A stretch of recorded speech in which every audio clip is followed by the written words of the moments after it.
গোবিন্দ মিলিত তনু গৌর হয়ে এলেন শ্রীধাম নবদ্বীপ মাঝি। সেই নবদ্বীপ হতে আমার মহাপ্রভু তিনি সন্ন্যাস নেবার জন্য, বয়স তার 24 বছর, মা সময় মাঘ মাস। আজ আমার গৌর হরি বিষ্ণুপ্রিয়া দেবীর সঙ্গে একই পালঙ্কে মহাপ্রভু শয়ন করছে।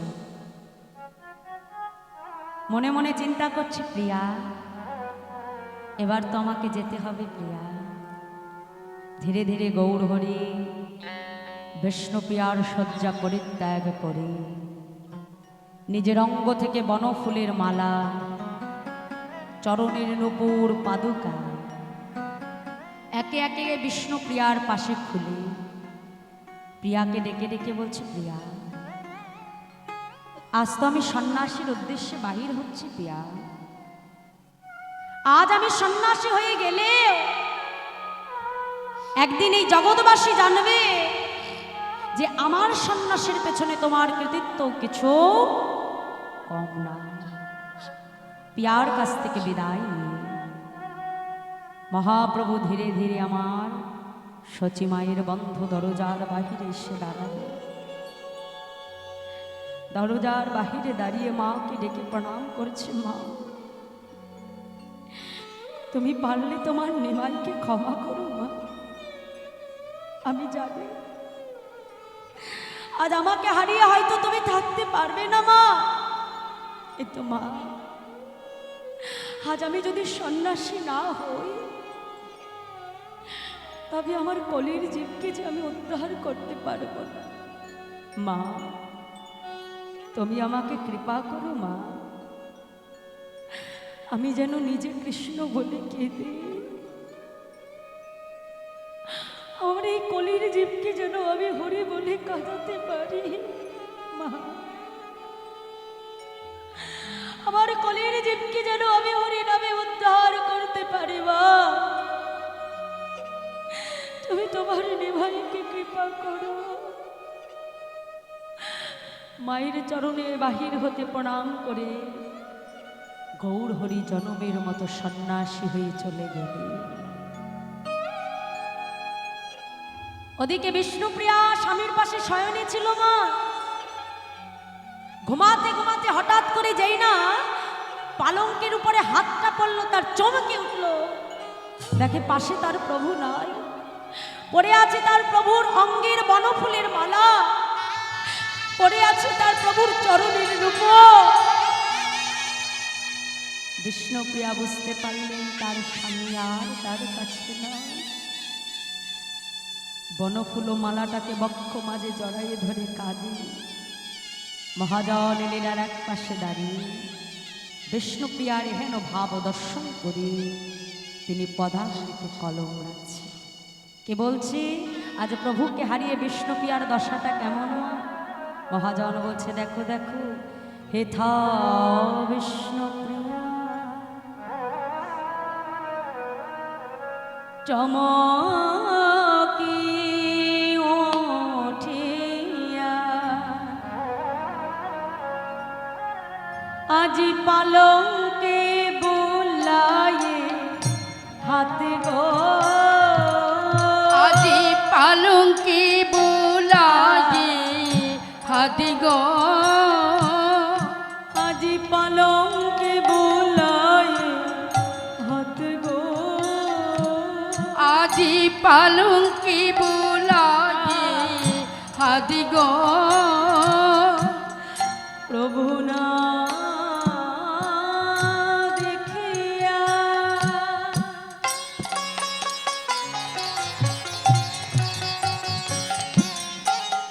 কাঁদিয়া কাঁদিয়া শিরে হানে করা ঘাত গো, আজি প্রভু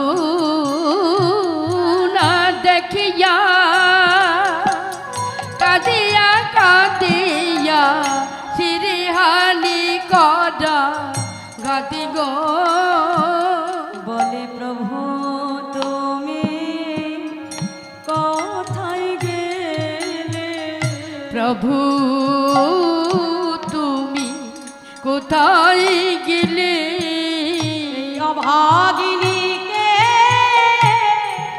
একা ফেলে প্রভু তুমি কোথায় গেলে?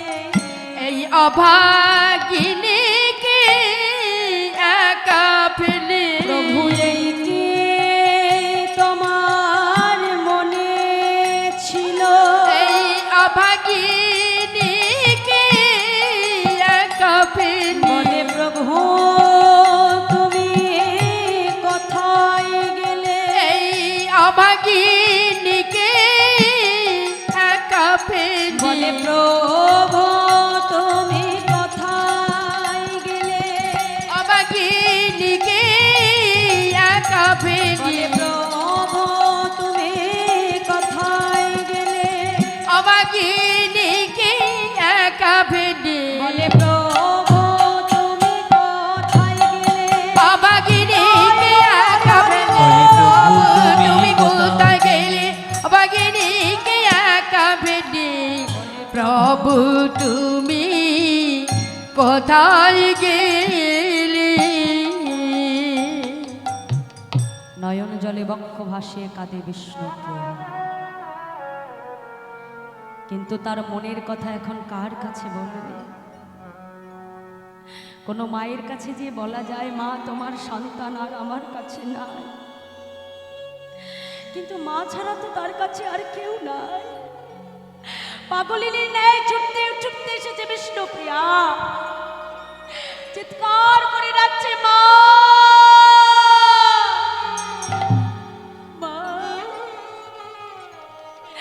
একবার দরজাটা খোলো মা, আমার আমার যে সর্বনাশ হয়েছে। সচিমা চিন্তা করে কি এই এই প্রভাতকালে আমার আমার বৌমা কাঁদছে কেন? ছুটে এসে যেই না দরজাটা খুলেছে মা, দেখে সোনার প্রতিমার মতো বৌমা বিষ্ণুপ্রিয়া ধুলায় গড়াগড়ি যায়। এ কি বৌমা, তুমি তুমি কাঁদছো কেন? কি কি হয়েছে আমাকে বলো মা। মা, আমার যে সর্বনাশ হয়ে গেছে মা, আমাদের প্রভু যে আর আমাদের কাছে নাই মা, তোমার তোমার ছেলে যে আর আমাদের কাছে নাই। না না না বৌমা, এটা হতে পারে না, এটা কখনো হতে পারে না। আমার কি মনে হয় জানো বৌমা, তুমি তুমি নিশ্চয়ই ভোরের বেলা কোনো দুঃস্বপ্ন দেখেছো হয়তো। মা, এটা যদি দুঃস্বপ্ন হতো, আজ এই জগতে আমার থেকে সুখী বুঝি আর কেউ হতো না। এটা যদি দুঃস্বপ্ন হতো, জগতে আমার থেকে মঙ্গল বুঝি আর কারোর হতো না। মা, তোমার যদি বিশ্বাস না হয় তুমি একবার নিজে গিয়ে দেখে এসো। সচিমা ছুটতে ছুটতে নিমাইয়ের ঘরের সম্মুখে এসে ডাকছে, নিমাই, ও নিমাই, দেখ দেখ ওই পাগলিটাকে বলে। নিমাই বলে বলে তুই নাকি ঘরে নাই। নিমাই, একবার একবার আমাকে মা বলে ডাক না রে নিমাই। ও নিমাই, নিমাই, নিমাই, নিমাই বলতে বলতে সচিমা যেই না ঘরে প্রবেশ করলো, পালঙ্কের উপরে তাকিয়ে দেখে পড়ে আছে নিমাইয়ের পরিহিত বনফুলের মালা, পড়ে আছে নিমাইয়ের চরণের সোনার নূপুর, পড়ে আছে নিমাইয়ের পাদুকা। মায়ের মন তো মানতে চায় যে আমার সন্তান আমার কাছে নাই। মায়ের জগতে যে পিতামাতা সন্তানকে হারায়, সেই একমাত্র বোঝে, যে পিতামাতাই বোঝে সন্তানকে হারানোর কত দুঃখ, কত বেদনা। কোন সন্তান যদি মারা যায় কোনো পিতামাতার চোখের সামনে, দেখবে সন্তানকে যখন আনা হয় তার সামনে, তা সন্তানকে চোখের সামনে দেখেও বাবা মায়ের মন এটা মানতে চায় না যে আমি এখনো বেঁচে আছি আর আমার সামনে আমার সন্তান নাই। এটা মানতে পারে মা? আজ সচিমা চোখের সামনে দেখতে পাচ্ছে, মন তো তার মানে না। বৌমার কাছে এসে বলছি, বৌমা আমার নিমাই তো একটু হরিনাম ভালোবাসে, আমার মন বলছে নবদ্বীপের পথে পথে আমার নিমাই হরিনাম গাইছে। বৌমা এখনো প্রভাত হয়নি, আমার হাতে একটা লণ্ঠন জেলে দাও, আমি কথা দিলাম আমি যেখান থেকে পারি যেমন করে পারি আমার নিমাইকে আমি ঠিক তোমার কাছে ফিরিয়ে আনবো। হাতে একটা লণ্ঠন জেলে নিয়ে নবদ্বীপের পথে পথে সচিমা নিমাইকে খুঁজে বেড়ায়। আজ সন্তান হারা মায়ের দশাটা কেমন জানো মা? প্রভুকে হারিয়ে সচিমায়ের দশাটা কেমন হয়েছে মহাজন আজ পদাবলিতে কলম দিয়ে বলছে, দেখো দেখো আজ তোরিতে যা লয়ে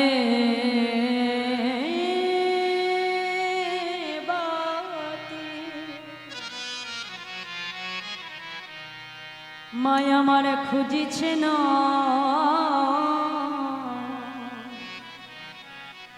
ইতিওতে তুরিতে যা লয়ে তাই গৌর হরি হরি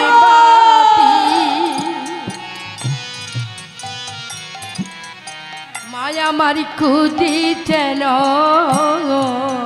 ইতিউতি আজ কোন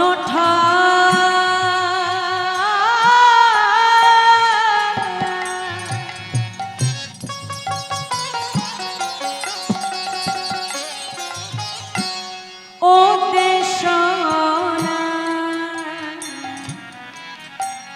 পাইয়া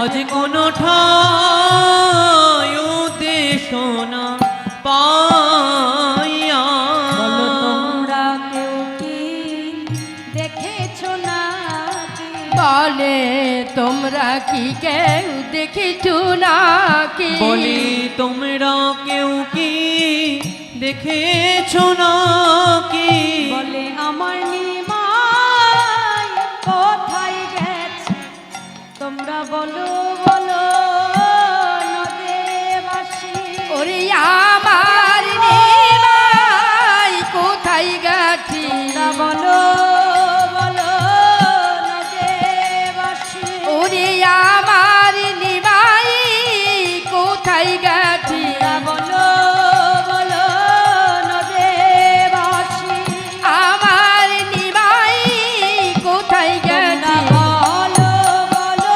নদেবাসী বলি আমার হরি নিমাই হরি কোথায় গেছে বলো বলো নদীবাসী বলি আমার নিমাই কোথায় গেছে বলে তোমরা কেউ কেউ দেখিছু নাকি তখনও তো নবদ্বীপে প্রভাত হয় নাই মা, চারিদিকে অন্ধকার। সচিমা নিমাই নিমাই বলে কাঁদে, কিন্তু নিমাইয়ের সন্ধান তাকে দেবে কে? মা আমার নিমাই বলে ডাকে, আর নবদ্বীপের প্রতিধ্বনি মা ডাকে নিমাই, আর নবদ্বীপের প্রতিধ্বনি যেন তাকে বারংবার জানায় নাই নাই নাই মা। আজ তুমি যতই তোমার প্রাণের ধর্মকে খোঁজো না কেন, আর হাজার খুঁজলেও আমরা প্রভুকে ফিরে পাবো না মা। সচিমা মনে মনে চিন্তা করছে, আমার নিমাই তো হরিনাম ভালোবাসে, নিশ্চয় আমার মন বলছে ওই শিবা সঙ্গনে আমার নিমাই হরিনাম করতে যায়, নিশ্চয়ই আমার নিমাই শিবা সঙ্গনে নাম করছে। ছুটতে ছুটতে শিবাস পণ্ডিতের আঙিনায় এসে ডাকছে, শিবা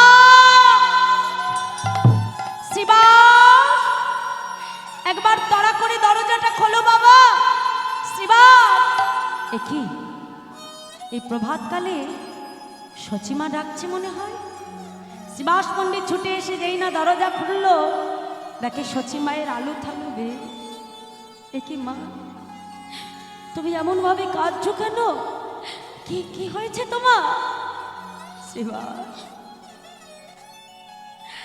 আজ আমার কি হয়েছে কথাটা তুমি পরে জেনো বাবা। আজকে শুধু তুমি আমাকে এটুকু জানিয়ে দাও, আমার নিমাই তোমার অঙ্গনে হরি নাম করছে। শিবা, আজ আমি জগতের কোনো কিছু জানতে চাই না, আর শুধু আমাকে বলো আমার সন্তান তোমার এখানে আছে। মা, প্রভু তো প্রত্যেক দিনই অঙ্গনে হরি নাম করে, কিন্তু জানো মা, গত নিশীতে তো প্রভু আসেনি মা। প্রভুর জন্য অপেক্ষা করতে করতে নিশিটা প্রভাত হয়ে গেল। মা, প্রভু বুঝি ঘরে নাই? সেবাস, তাহলে তোমার অঙ্গনে যখন আমার নিমাই নেই, এই নবদ্বীপে আর কোথাও খুঁজলে আমি আমার নিমাইকে পাবো না। সেবা, যে জীবন পেয়ে এই মা নিজের চোখের সামনে সাতটি সন্তানকে নিজের চোখের সামনে যার বিয়োগ ব্যথা সহ্য করেছে, সাতটি সন্তানের মৃত্যু আমি আমার চোখের সামনে দেখেছি, আমার প্রাণের দহন আমার নিমা,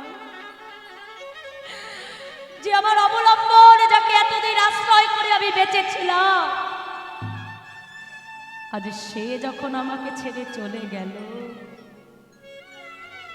তার মায়ের কথা যখন একবারও তার মনে পড়ল না, আমার প্রাণ আমি আর রাখবো না। আজই সুরধনী গঙ্গায় আমার প্রাণ আমি বিসর্জন করব। এই মুখ নিয়ে কিছুতেই আমার বৌমার কাছে যে আমি দাঁড়াতে পারবো না।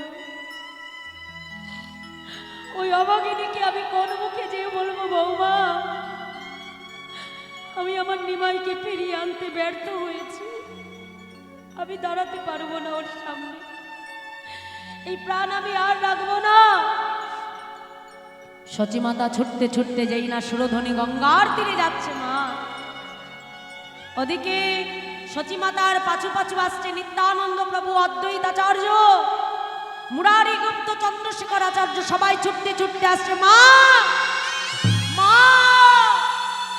তুমি আত্মহত্যা করো না মা, আত্মহত্যা করা যে মহাপাপ। নিতাই, আমি কি জানি না যে আত্মহত্যা করা মহাপাপ, কিন্তু বলতে পারিস বাবা, এ জগতে কোনো সন্তান নিজের মাকে কাঁদিয়ে কখনো কেউ কি ভজনে সুখী হতে পেরেছে?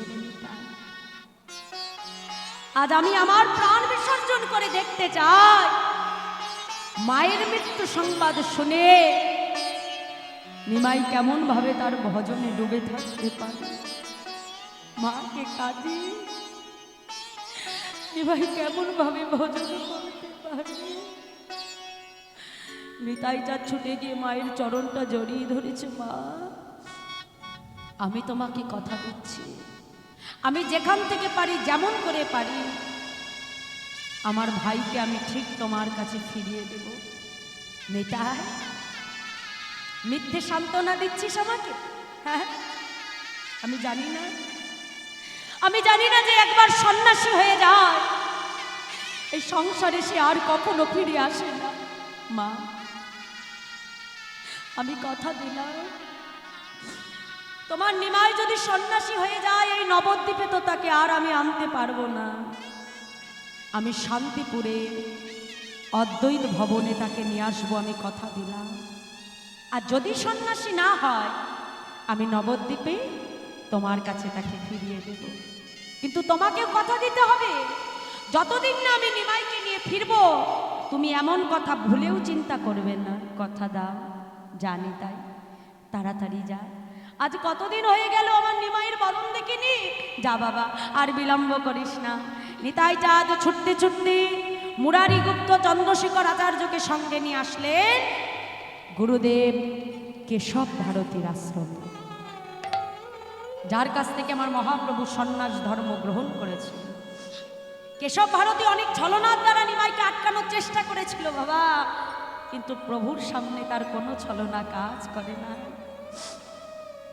নিত্যানন্দ প্রভু ছুটতে ছুটতে এসেছে, গুরুদেব আমার নিমাইকে এসেছিল গুরুদেব। নিতাই, তুমি যদি আর কিছুক্ষণ পূর্বে আসতে, আমি কত করে নিমাইকে বোঝালাম, নিমাই তুমি সন্ন্যাসী হয়ো না, কিন্তু নিমাই যে আমার কোনো কথাই শুনল না। আমার কাছ থেকে সন্ন্যাস মন্ত্রে দীক্ষা নিয়ে তোমার নিমাই বৃন্দাবনের উদ্দেশ্যে গমন করেছে। মুরারিকে ডেকে বলল, মুরারি যাও, তাড়াতাড়ি মাকে যে সংবাদ দাও, আমি যত তাড়াতাড়ি সম্ভব আমার নিমাইকে নিয়ে শান্তিপুরের অদ্বৈত ভবনে আমি ফিরে আসছি। চন্দ্রশেখর আচার্যকে ডেকে বলল, আচার্য রত্ন, তুমি তাড়াতাড়ি যে শান্তিপুরে অদ্বৈত আচার্যকে সংবাদ দাও, সে যেন আমার নিমাইয়ের জন্য ডোর কৌপিন বহির্বাস নিয়ে সুরধ্বনি গঙ্গার উপরে অপেক্ষা করে থাকে। দুইজনকে দুই দিকে পাঠিয়ে দিয়ে এইবার আমার নিতাই চাঁদ যাচ্ছেন কোথায়? ভাই নিমাইয়ের সন্ধানে।